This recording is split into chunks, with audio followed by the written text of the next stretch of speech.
Hello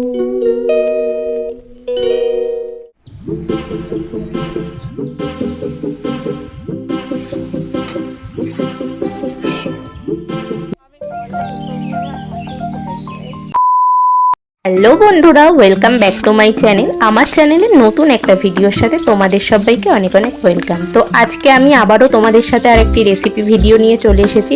রেসিপিটি সবারই মোটামুটি জানা, আর আজকের রেসিপিটি আমি আমার মতন করে তোমাদের সাথে শেয়ার করতে চলেছি। প্রথমে আমি কড়াইতে তেল দিয়ে আলুটাকে একটু লাল করে ভেজে নেব। তারপরে আলুটাকে তুলে ওর মধ্যে গোটা জিরে, কুচনো পেঁয়াজ ভালো করে ভেজে নেব যাতে একটু ব্রাউন কালার আসে।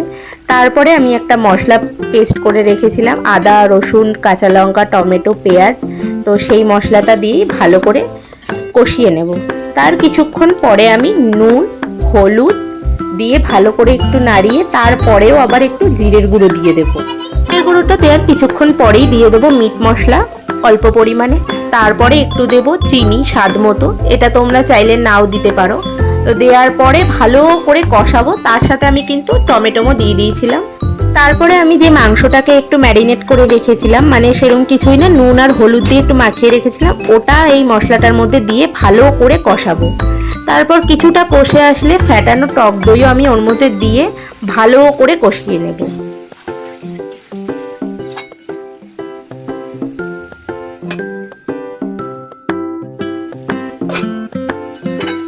তো ভালো করে কষানোর পরে এবার আমার মশলার থেকে তেলটাও বেশ ছাড়তে শুরু করে দিয়েছে। তো এবার আমি এর মধ্যে দিয়ে দেবো ভেজে রাখা আলুগুলোকে।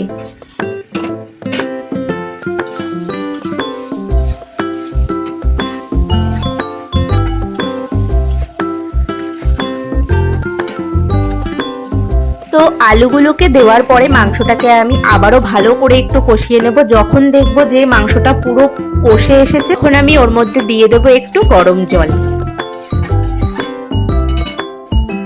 তারপরে প্রেসার কুকারের মধ্যে দিয়ে দুটো সিটি মেরে নেব। তোমরা চাইলেও কিন্তু কড়াইতেও করতে পারো।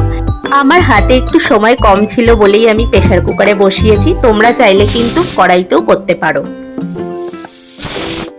তারপরে চিকেনটাকে নিয়ে একটু শাহি গরম মশলা দিয়ে দিলেই কিন্তু আমাদের দই চিকেন কষা একদম রেডি।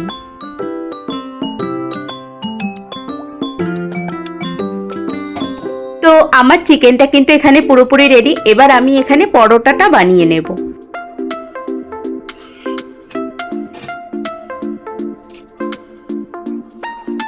তো এই রেসিপিটি আমার মনে হয় যে সবার বাড়িতেই কিন্তু হয়।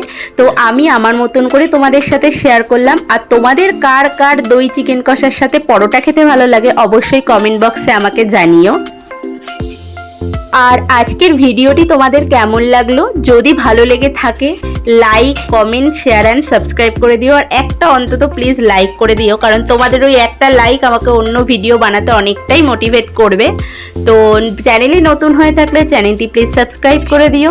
ভালো থেকো, সুস্থ থেকো। দেখা হচ্ছে নতুন অন্য কোনো ভিডিওর সাথে খুব শিগগিরই। তো টাটা, বাই বাই।